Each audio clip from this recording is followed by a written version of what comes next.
O governador de São Paulo, Geraldo Alckmin, confirmou nesta quinta-feira que recebeu um pedido do ministro da Fazenda, Guido Mantega, para que adie o reajuste das tarifas do metrô paulista. É mais um caso que surge nesta semana. Além dele, teve também o caso da Prefeitura de São Paulo e da Prefeitura do Rio de Janeiro. E nos dois casos, o ministro pediu para que os prefeitos Fernando Haddad e Eduardo Paes segurassem também o reajuste das tarifas de ônibus. Além disso, há um reajuste previsto também, estava previsto para o início deste ano de 2013, do preço dos combustíveis, mas a Petrobras também vai segurar mais um pouco, outra vez, a pedido do Ministério da Fazenda. Essa tática do governo revela que o controle da inflação, neste momento, passa por essas medidas de curto prazo, medidas de varejo, medidas que não resolvem. E nós sabemos aqui no Brasil, tivemos experiência muitos anos atrás, há experiência neste momento da Argentina, que essas medidas pontuais, quando muito, elas resolvem alguma questão no curto prazo.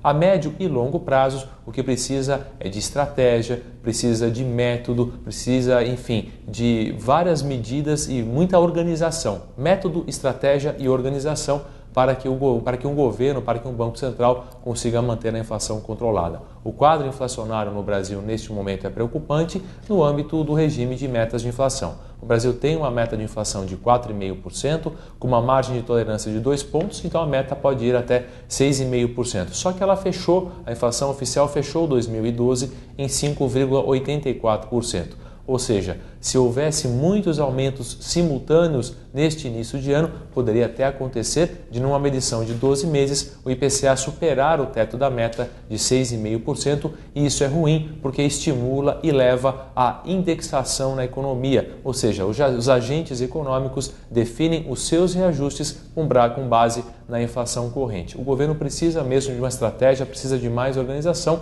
para combater esse surto inflacionário. Aliás, o Banco Central, por fim, deu uma indicação disso ao final da reunião do Copom desta quarta-feira, ao citar no comunicado divulgado após o encontro que a inflação dos últimos tempos realmente surpreendeu para cima. Tomara que tenha sido apenas o primeiro passo, o primeiro sinal rumo a uma estratégia mais definida, mais parruda, mais forte, mais organizada, rumo ao controle da inflação.